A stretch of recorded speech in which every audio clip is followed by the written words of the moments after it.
No vídeo de hoje vamos falar sobre o que é que nós não gostamos na infidelidade. Por isso, eu vou-me pôr aqui no lugar de uma pessoa a quem foram infiel e vou pensar o que é que, e pela minha experiência tanto de consultas como de vida, as pessoas sentem na maioria das vezes.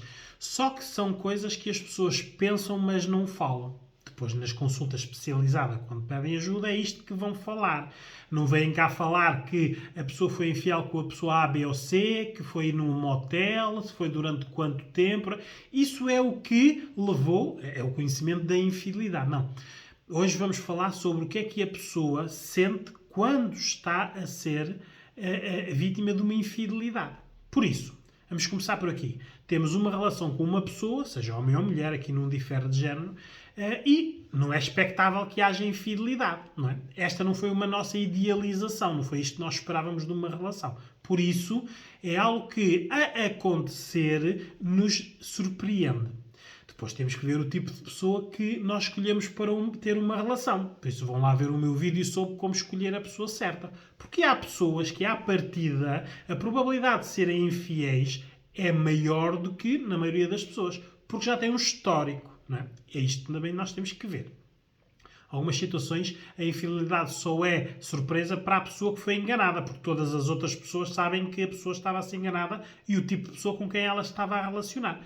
Ora, aqui está. Por isso, muitas vezes, nós também entramos em estados de negação. Queremos tanto amar, queremos tanto dedicar-nos, queremos tanto que dê certo, que muitas vezes não vemos sinais. Por isso, quando depois temos que admitir, geralmente perante algo social ou uma separação, aí é mais difícil nós admitirmos algo que andámos a negar durante X tempo, não é?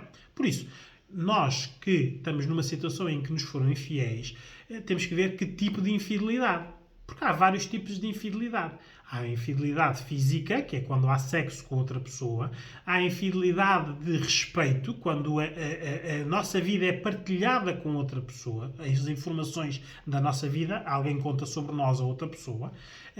As trocas de mensagens hoje em dia, isto hoje em dia é o pão nosso de cada dia, os SMS e as redes sociais, tudo isto é infidelidade.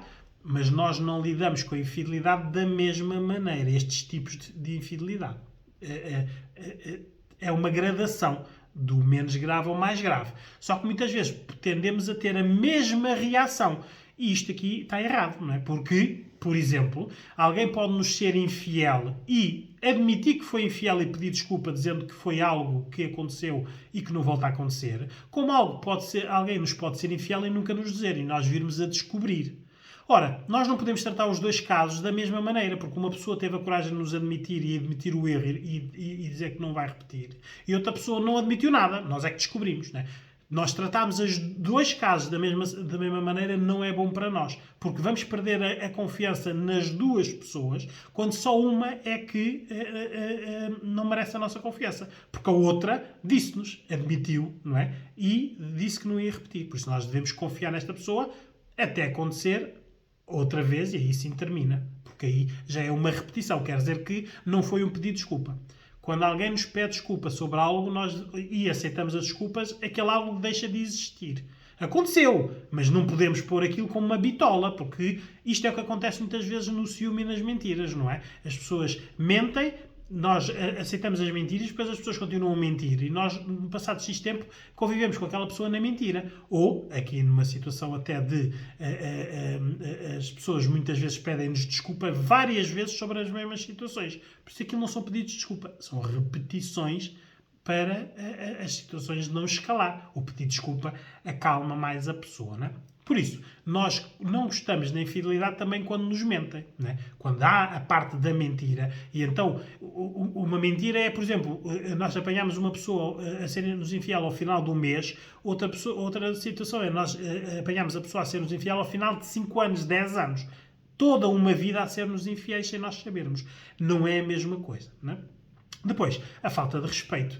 Como nós não esperávamos que isto acontecesse, por isso não era uma expectativa, como uma relação implica uma vida a 2 e não a 3 ou 4 ou 5, não é?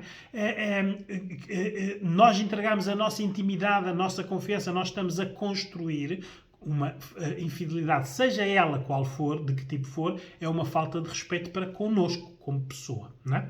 Depois, temos sempre a sensação que fomos substituídos. Por isso, nós éramos importantes até aparecer alguém que suscitou curiosidade ao nosso parceiro ou parceira e passou a ser mais importante que nós. Porque está mais tempo com essa pessoa, perde mais tempo com essa pessoa, troca mais mensagens com essa pessoa, vive mais aventuras com essa pessoa, tem sexo com essa pessoa que nós não sabemos que tipo de sexo tem. Por isso, tudo isto entra depois na nossa dimensão da insegurança. Mas nós temos que ter atenção que tudo isto nós pensamos quando descobrimos a infidelidade e depois de passar a parte da dor, do choro, da tristeza, nós pensamos nisto tudo. Daqui é que nascem as culpas. O que é que eu fiz? O que é que eu fiz para alguém me ser infiel?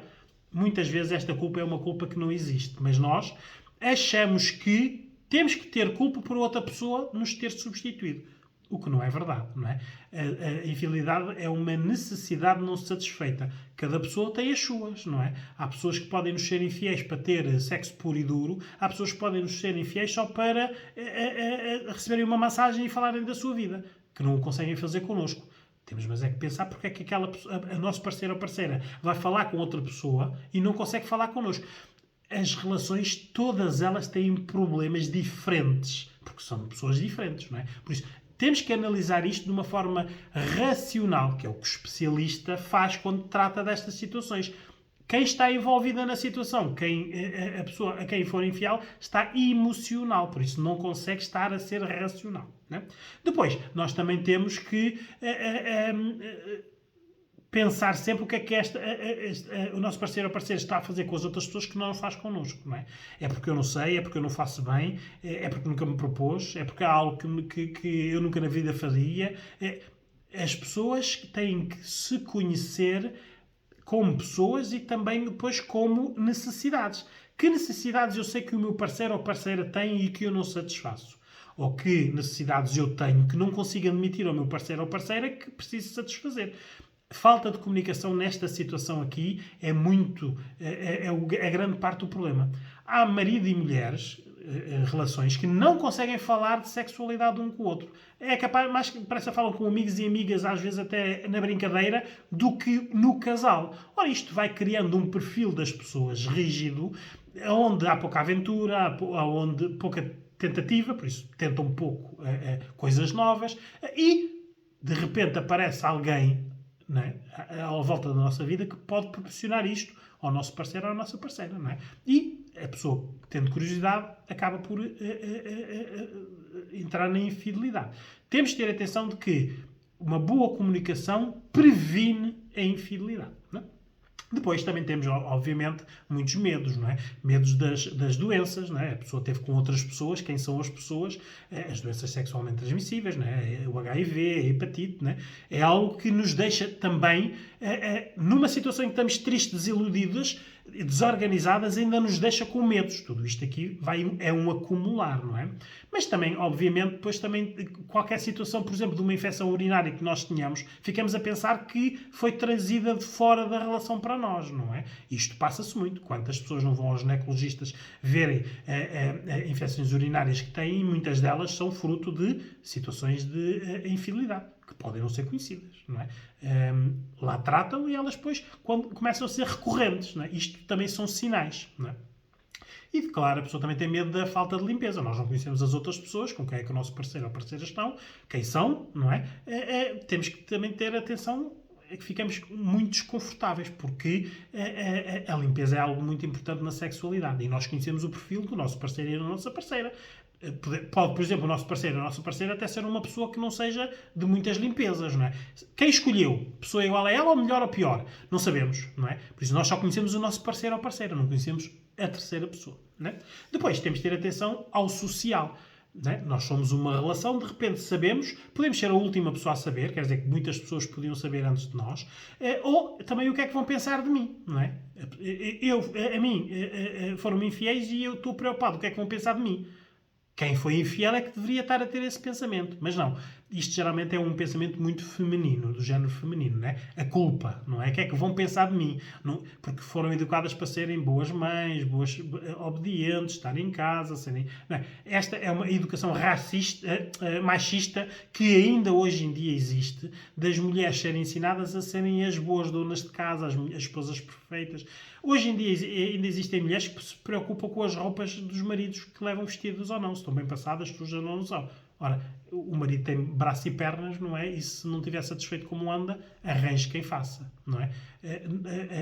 As mulheres têm que se empoderar ao ponto de serem pares. Não podem ser menos do que muitas mulheres, educacionalmente, foram educadas para serem menos que homens. Não é? Depois, chegam a determinado ponto, por exemplo, numa infidelidade, e acham que não tem lógica nenhuma de serem assim, não é? Vão aprender com a experiência e vão empoderar. A partir de agora, nenhum homem manda em mim. A partir de agora, nenhum homem me faz isto. Não é? Ora, isto é o empoderamento. Mas, educacionalmente, não eram assim antes, não é? É mais difícil gerir uma infidelidade com esta educação machista, porque muitas tendem a aceitar, a perdoar. Muitas mães dizem às filhas até, foi uma vez, não é? Olha, o teu pai fez-me isso muitas vezes.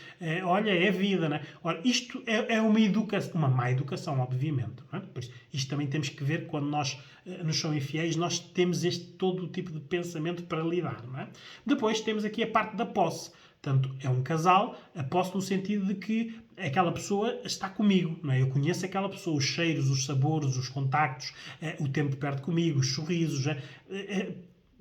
Esta pessoa agora está a partilhar isto com outras pessoas, não é? Por isso nós temos que ver que nós perdemos posse destas pessoas. E ficamos sempre a pensar, perdemos a posse porquê? A outra pessoa é mais atraente que eu, é mais bonita, mais alta, mais baixa, faz coisas que eu não faço, é melhor que eu, não é melhor que eu. São pensamentos que depois nós temos, né? Nós, na nossa cabeça, que não partilhamos com ninguém. É nesta fase que nós devemos procurar ajuda especializada, porque temos que falar nisto tudo para nós vermos realmente o que é que nós estamos a pensar. Porque muitas vezes nós não estamos a sofrer pela infidelidade em si, mas estamos a sofrer com a autoestima. Estamos a penalizar-nos por coisas que, numa outra situação, se nós estivéssemos mais empoderados, não estávamos a pensar nisso. Quem nos foi infiel foi outra pessoa é que foi a mentirosa, a que nos faltou respeito, outra pessoa é que deve ir embora. Eu não tenho nada a ver com isso. Eu simplesmente fui a vítima. Mas não é assim bem que as pessoas pensam, não é?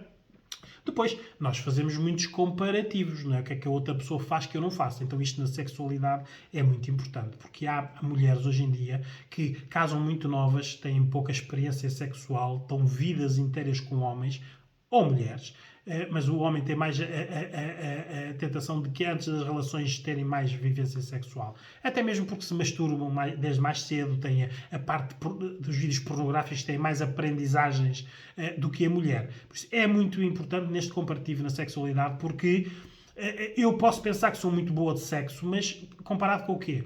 Né? Só tenho aquela pessoa que me diz que eu sou boa de sexo. De repente esta pessoa é-me infiel com um homem ou uma mulher, conforme sou parceiro ou parceira, né? E isto tudo abala o meu sentimento. Eu era boa ou não era boa? Eu sexualmente fazia bem isto ou não fazia? Tudo isto depois entra quase numa pirâmide de cartas que de repente cai. Né? Nós ficamos sem saber o que pensar. Por isso, hoje em dia é muito importante nós termos uma boa educação sexual. Boa educação sexual que não existe, não é? Nas pessoas que têm 30, 40 ou 50 anos não existia de certeza, nem hoje em dia existe, porque nós hoje empurramos isto para os médicos de família ou para os professores na escola. Sexo ninguém fala, não é?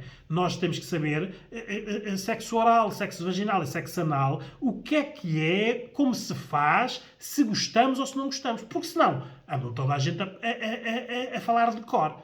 Ora, aqui, nesta situação, nós ficamos sempre a pensar que a outra pessoa faz mais do que nós, porque por isso é que nos foram trocadas, não é? Ou é melhor que nós, por isso é que nós fomos trocados. E estes pensamentos são muito maus para a nossa autoestima. Muitas vezes é isto que nos leva a aceitar, porque a submissão é tal que um homem ou uma mulher pode dizer não, realmente tu não prestas para nada na cama, por isso é que eu recorri a outra pessoa. Mas aqui já está numa situação em que já antes da infidelidade não havia uma boa relação. Era uma má relação. Isto é uma agressão. Não é? Por isso, a infidelidade foi uma consequência de uma má relação. Certo? Depois, também nós sentimos que deixámos de ser importantes. Não é? Há alguém neste momento mais importante. basta ver que depois nós queremos saber tudo o que aconteceu na infidelidade, né? Onde foi, com o que fizeste, e depois basta sabermos que foram oferecidas flores que a nós não nos foi oferecido, que foram jantar a determinado sítio que a nós não fomos, que durou X tempo. Às vezes as mulheres e homens estão ali a ver horas e horas de mensagens trocadas com o parceiro ou a parceira que foi infiel, e a pessoa diz: esta pessoa perdeu aqui horas e horas aqui a cortejar esta pessoa e comigo não perde tempo nenhum, diz-me bom dia, boa tarde e não me liga, nem fala comigo. É nestas comparativas nós sentimos que ficamos menos importantes, não é? Ora, tudo isto, não é? Perante uma situação de que o social vai saber que nós fomos enganados. Temos filhos envolvidos, pais envolvidos, não é? Trabalhos envolvidos, às vezes empresas envolvidas, podemos ser sócios, por exemplo, do parceiro ou da parceira. Tudo isto desorganiza. Por isso, a primeira coisa que há quando existe uma infidelidade é, primeiro, pensar: queremos que haja repetição? Não. Então, se não querem que haja repetição, a relação tem que terminar. É a única maneira de não haver repetição na infidelidade com aquela pessoa. Se ficarem na relação, e muitas vezes quando chegam à ajuda especializada já são pessoas que aceitaram, contrariadas, gritaram, mas aceitaram, ficaram na relação. Quer dizer que o parceiro ou parceira pode repetir, porque sabe que aquela pessoa, o limite não é aquele. Ainda é preciso mais algo para a pessoa acabar a relação. Há pessoas que não sabem simplesmente terminar relações. Não sabem, pronto.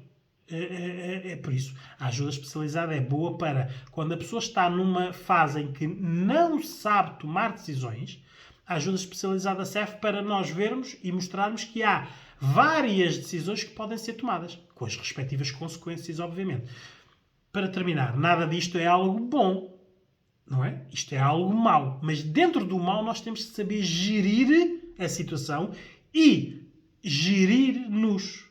Não é? O que nós pensamos de nós, a nossa validação, a nossa segurança, quem nós somos como pessoa, porque foi a outra pessoa que nos foi infiel, foi a outra pessoa que nos enganou, foi a outra pessoa que nos mentiu, foi a outra pessoa que perdeu o quanto especial era para nós, a outra pessoa, não nós. Por isso, terminar uma relação aqui, a outra pessoa é que perde tudo. Continuar a relação, somos nós que vamos perdendo. A nossa autoestima, a nossa confiança, a nossa autoridade e poder, porque nesta relação, se aceitamos algo que não gostamos, vamos repetir, não é? Por isso, temos de ter atenção que nestas situações é que é bom procurar a ajuda especializada.